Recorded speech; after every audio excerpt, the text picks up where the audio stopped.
நீங்கள் என்ன பண்ணுறீங்களோ ஆரம்பத்திலேருந்து இந்த மினிஸ்டர் அந்த மினிஸ்டர் எல்லா பேரும் ஊழல் குற்றச்சாட்டெல்லாம் வரும்பொழுது அப்பவே கண்டனத்தை கொண்டு வந்திருக்கணும். ஏன்னா இப்போ சிஎம் சொல்றார், கட்சிக்கோ நம்மளுடைய ஆட்சிக்கோ எந்த விதத்திலையும் அவப்பெயர் கொண்டு வந்துடக்கூடாது அப்படிங்கிறீங்க. வெரி குட், நல்ல ஒரு இதுதான். ஆனால் ரொம்ப லேட்டாக எடுக்கிறீங்களோன்னு என் மனசில் படுறது. இவருக்கு மக்கள் மத்தியில் அந்த அளவுக்கு இது வெறுப்பை உண்டு பண்ணி விட்டது. என்ன இந்த அளவுக்கு அமைச்சர்கள் பேசுறாங்களே, முதலமைச்சர் ஒருத்தர் ஏன் இவங்க மேல ஆக்ஷனே எடுக்கல, என்ன பண்றாரு முதலமைச்சர்? இது எந்த விதத்துல 2026 எலெக்ஷன்ல ஏன்னா எந்த ஒரு கட்சியா இருந்தாலும் சார் ஜெயிச்சு வந்தாச்சுன்னு வச்சுங்க, 5 வருஷம் நீங்க மக்களை திரும்பி இவரெல்லாம் பதவி விலக சொல்லுங்க, மறுபடியும் புதுசா எலெக்ஷன் பண்ணு, அதெல்லாம் நம்ம நாட்டு கிடையாது. ஸோ நான் ஜெயிச்சு வர வரைக்கும் தாங்க அதாங்க இப்ப நடக்கிறது. மேனிஃபெஸ்டோ 500, 530, 550 இது கொடுக்குறீங்க. இல்லப்பா இந்த சீனியர் லீடர்ஸ்லாம் கொஞ்சம் எனக்கு அகேன்ஸ்டாக தான் இங்கே இருக்காங்க. அதனால தான் சில சீனியர் லீடர் ஓப்பனாக சொல்கிறாங்க, இவருக்கு அப்புறம் உதயநிதி ஸ்டாலின் அவருக்கும் நாங்கள் செய்வோங்கிறாங்க.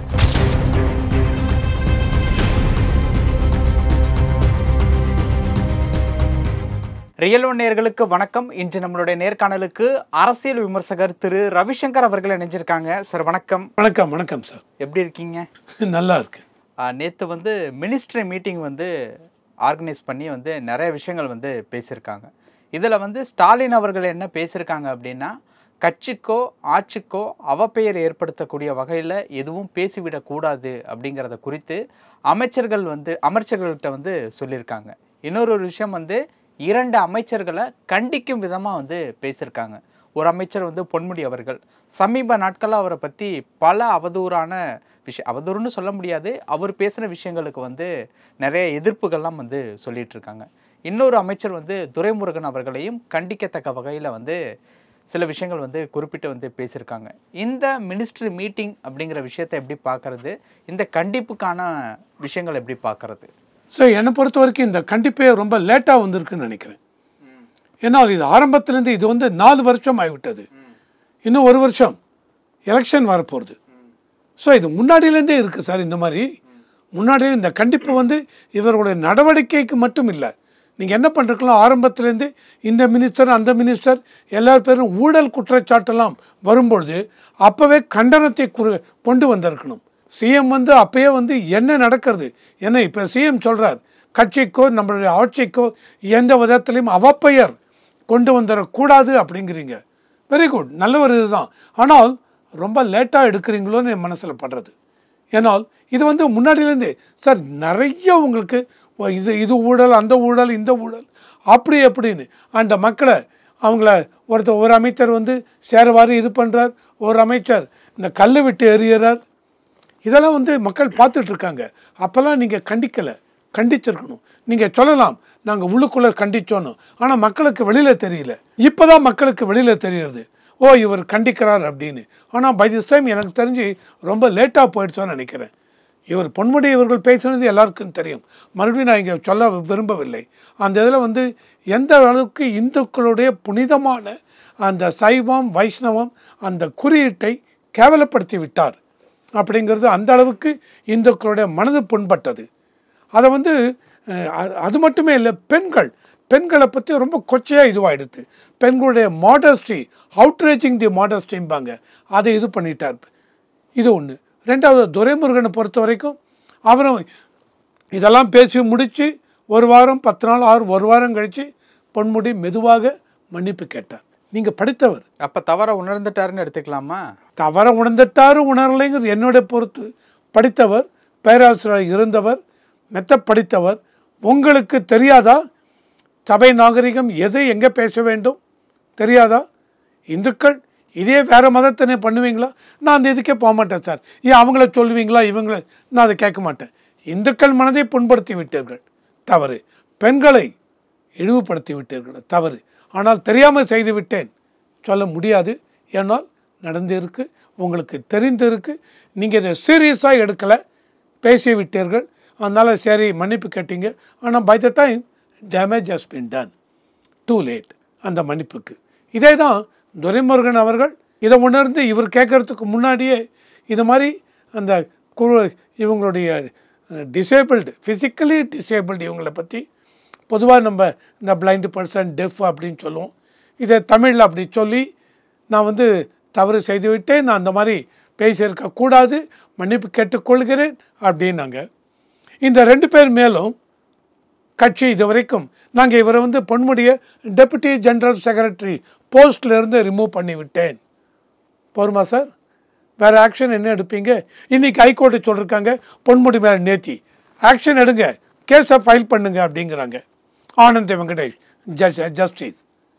ஸோ இது போன வருடம் என்று நினைக்கிறேன் மகாவிஷ்ணு என்று ஒருத்தர், அவர் வந்து இந்த கர்மவினை அப்படிங்கிறத பற்றி பேசும்பொழுது இந்த ஜென்மத்தில் இந்த ஃபிசிக்கலி டிசேபிள்டு பீப்புளாக இருந்தால் இது கர்மவினை அப்படிங்கிறதுல பேசினார்.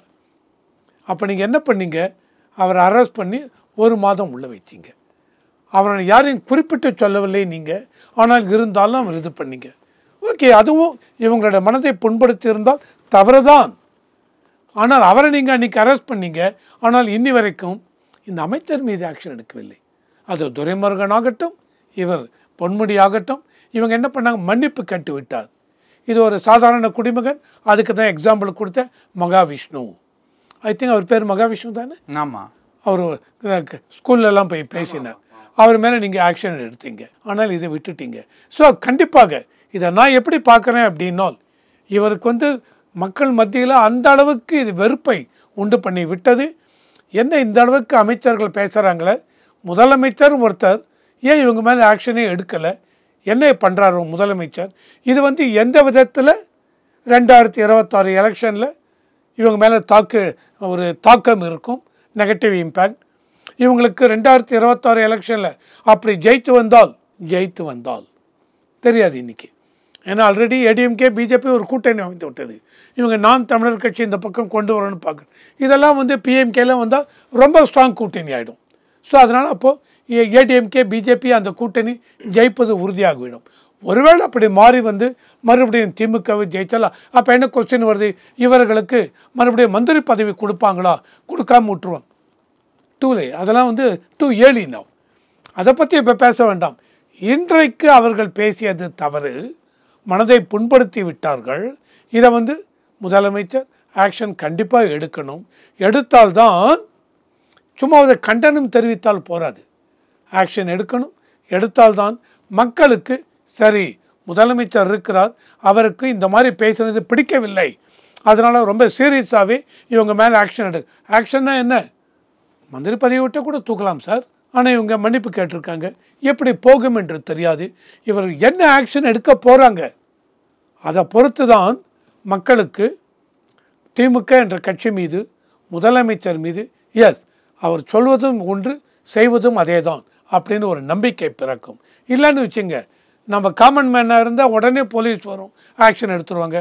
இதே அரசியல் தலைவர்கள் பெரிய பெரிய லீடர்ஸ்னால் ஆக்ஷன் எடுக்க மாட்டாங்க, அவங்களுக்கு ஒரு தனி ரூலு, நமக்கு ஒரு தனி ரூலு அப்படின்னு மக்கள் மனதில் ஒரு தாக்கம். தொடர்ச்சியாக சிக்கிக்கிட்டு இருக்கக்கூடிய நபர்கள் யாருன்னு பார்த்தா சீனியர் மினிஸ்டர்ஸாக தான் வந்து இருக்காங்க. அவங்களுக்கு ஏதோ ஒரு விதத்தில் வந்து இந்த மாதிரி வந்து பேசுகிறதுனால ஒரு பிளாக் மார்க் வந்து கட்சியின் மத்தியில் வந்து விழுந்துக்கிட்டு தான் இருக்குது. ஒன்று வந்து ஊழல் குற்றச்சாட்டுகளாக இருக்கட்டும், இந்த மாதிரியான லூஸ் டாக், இந்த மாதிரியான விஷயங்களாக இருக்கட்டும். இது தேர்தலில் சீட்டு கொடுக்கறது, அதற்கப்புறம் பதவிகள் கொடுக்கறது, பதவிகள் அப்படிங்கிறதே நீங்கள் சொன்ன மாதிரி ஜெயிச்சு வந்தால் மினிஸ்டர் போஸ்டிங் வந்து கொடுக்கறது அப்படிங்கிற விஷயத்துக்கு இடையூறாக அமையுமா வரும் நாட்களில்? ஆமாங்க, கண்டிப்பாக இடையூறாக அமையும். இந்த இவங்களுக்கு நாமினேஷன் சீட்டு கொடுக்கறதே அப்படியே பார்த்தீங்கன்னு வச்சுங்களேன். பொதுவாகவே நம்ம நாட்டில் அந்த தமிழ்நாடு எல்லா ஸ்டேட்லேயுமே சரி, அதாவது மக்கள் வந்து யாரை நிற்க வச்சுருக்கீங்க, இவருக்கு என்ன அப்படிங்கிறது, பெரிய பெரிய லீடர்ஸாக இருந்தாலும் அந்த லீடர்ஸ்க்கு ஒரு எஸ் இவரை நிற்க வச்சா ஜெயிப்போம் கண்டிப்பான்னு.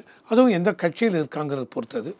உங்களுக்கு ஞாபகம் இருக்குன்னு நினைக்கிறேன், 1989-90 நினைக்கிறேன், நாவலர் நெடுஞ்செழியனுக்கு அகேன்ஸ்டாக எஸ்வி சேகர் நின்னார். நான் எஸ்வி சேகர் எடுத்த ஓட்டு கூட நாவலர் நெடுஞ்செழியன் எடுக்கவில்லை, தோற்றுவிட்டார். ஸோ அப்போ மக்கள் என்ன பண்ணுறாங்க, எந்த கட்சி நிற்கிறாங்க அந்த கட்சிக்கு ஓட்டு போட்டு. ஏன் ஒருத்தர் நிற்கிறார், ஆனால் இந்த கட்சியில் பீன் ஒரு பெரிய லீடர் நிற்கிறார், ஆனால் அந்த கட்சிக்கு செல்வாக்கு அதிகமாக இருக்குது, அந்த கட்சி வந்து அருமையான ஒரு கூட்டணியாக இருக்குனால். காமராஜர் 1967 தேர்தலில் டிஎம்கே ஜெயிச்சு வந்தாங்க. டிஎம்கே அப்போ இருந்த ராஜாஜி அவர்களால் பெரிய ஒரு கூட்டணி அமைத்தார்கள். கூட்டணி அமைத்து டிஎம்கே ஃபைட் பண்ணாங்க. அப்போ காமராஜருக்கு எதிராக ஒரு மாணவர் தலைவர் சீனிவாசன்னு பேர், அவரை நிற்க வச்சாங்க டிஎம்கே. அந்த மாணவர் தலைவர் சீனிவாசன் காமராஜரை தோற்கடித்தார். ஸோ காமராஜர் பெரிய லீடர். மக்கள் காமராஜர் நிற்கிறாருப்பா, அவருக்கு ஓட்டு போடலாம் என்று போடவில்லை. அன்றைக்கு எந்த அளவுக்கு வேவ் இருந்தது, அந்த வேவ் அன்றைக்கி டிஎம்கே வேவ், மக்கள் அவங்களுக்கு ஓட்டு போட்டாங்க. ஸோ நம்ம நாட்டில் மக்களை பொறுத்த வரைக்கும் எந்த கட்சி இருக்குது அதுதான் முக்கியம். அதுக்கப்புறம் தான் என்ன லீடர்ஸ் யாருன்னு. ஸோ டிஎம்கேக்கு அன்றைக்கி நல்ல ஒரு ஸ்ட்ராங் இது 2026 அருமையான கூட்டணி இருக்குது. அப்படிங்கிறச்ச கண்டிப்பாக டிஎம்கே விழுப்புரம் பொன்முடியை நிற்க வைத்தாலும் பொன்முடி ஜெயிப்பார். ஆர் இல்லை இவர் வேண்டாம் வேறு ஆள் நிற்க வைத்தார். ஆனால் டிஎம்கே பொறுத்த வரைக்கும் முடிஞ்சு போச்சுங்க, அவரை மன்னிப்பு கேட்டு விட்டார், மறுபடியும் நிற்க வைக்கலாங்க, அவரே ஒரு தப்பும் இல்லை அப்படின்னு நிற்க வைக்கலாம். தெரியாது அது கட்சியை என்ன முடிவு பண்ணாங்கன்னு தெரியாது. ஆனால் இவரை நிற்க வைத்தால் மக்கள் ஓட்டு போடாமல் விட்டு விடுவார்களோ எனக்கு தெரியலைங்க. எனக்கு அப்படி தெரியல. அந்த இடத்துல டிஎம்கே 2026 பொறுத்த வரைக்கும் நல்ல ஒரு இது அருமையான கூட்டணி அமைத்து விட்டார்கள்.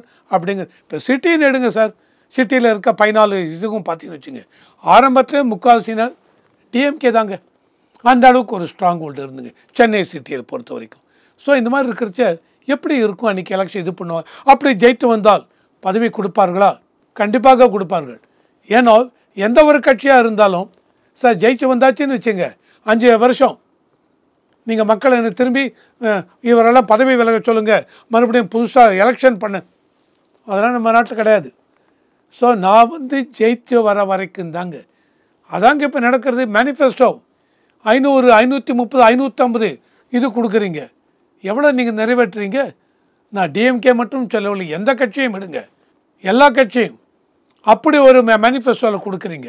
ஆனால் இம்ப்ளிமெண்ட் பண்ணுறீங்களா? பண்ணலை. இம்ப்ளிமெண்ட் பண்ணவில்லை, அதனால் உங்களுக்கு சுப்ரீம் கோர்ட்டு ஹைகோர்ட்டு சேர்ந்து இல்லை இவங்களை பதவி நீக்கம் கிடையாது, கான்ஸ்டிடியூஷனில் ப்ரொவிஷன் இல்லை. ஓகே, மக்கள் நீங்கள் இது கொடுத்தாங்க மேனிஃபெஸ்டோவில், ஒன்று இவங்க நிறைவேற்றவில்லை, இவங்களை எல்லாத்தையும் விட்ரா பண்ணிட்டு ஃப்ரெஷ்ஷாக எலெக்ஷன் முடியாது. ஸோ 5 வருஷத்துக்கு அவங்க தான்.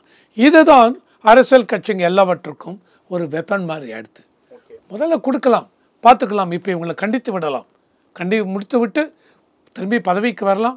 பதவிக்கு வந்து விட்டால் அடுத்த 5 வருஷம் நம்மளை யாரும் கேட்க முடியாது. ஓகே, இன்னொரு விஷயம், இப்போது நார்மலாகவே சீனியர் மினிஸ்டர்களுக்கும் உதயநிதிக்கும் ஆகலை அப்படிங்கிற மாதிரி ஒரு டாக் போயிட்டுருக்குல்ல, இதெல்லாம் மேலும் மேலும் உதயநிதி அவர்களுக்கு அந்த முடிவை, அதாவது சீனியர்களுக்கு அப்புறம் அந்த ஜூனியர்களை கொண்டு வரலாம் அப்படின்னு எடுக்கக்கூடிய முடிவை இன்னும் வேகப்படுத்துகிற மாதிரி அமையுது. அது இப்போ 2026 எலெக்ஷனை பொறுத்த வரைக்கும் இதுக்கு முன்னாடி 2011 எலெக்ஷனில் பார்த்தீங்கன்னு வச்சுங்களேன், 2011 எலெக்ஷனில் காங்கிரஸ் இவங்களோட அலையன்ஸ் வச்சுட்டு சீட்ஸ்லாம் டிமாண்ட் பண்ணாங்க.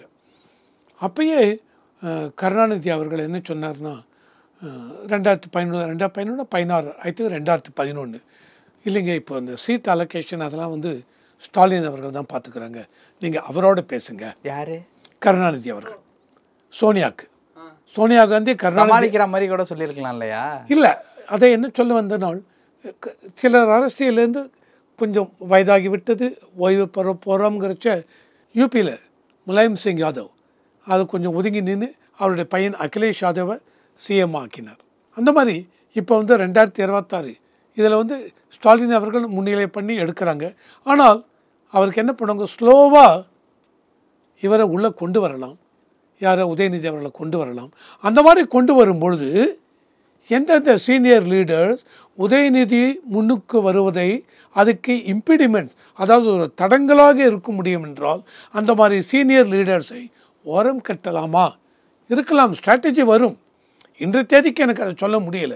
ஆனால் அந்த மாதிரி வந்தாலும் வச்சுங்க, எல்லா கட்சியிலையும் இது இருக்குங்க, அது ஒன்றும் பண்ண முடியாது, எல்லா கட்சியிலுமே இருக்குது. ஸோ நாளைக்கு உதயநிதி மேலே வரணுங்கிறதுக்காக இந்த அவரே பார்க்கலாம், இல்லைப்பா இந்த சீனியர் லீடர்ஸ்லாம் கொஞ்சம் எனக்கு அகேன்ஸ்டாக தான் இங்கே இருக்காங்க, அதனால தான் சில சீனியர் லீடர் ஓப்பனாக சொல்கிறாங்க இவருக்கு அப்புறம் உதயநிதி ஸ்டாலின் அவருக்கும் நாங்கள் செய்வோங்கிறாங்க. உடனே மீம்ஸ் போட்டு விட்றாங்க, ஆமாம்மா அதுக்கப்புறம் இன்பநீதிக்கும் பண்ணுவார் அப்படிங்கிறாங்க மீம்ஸ்.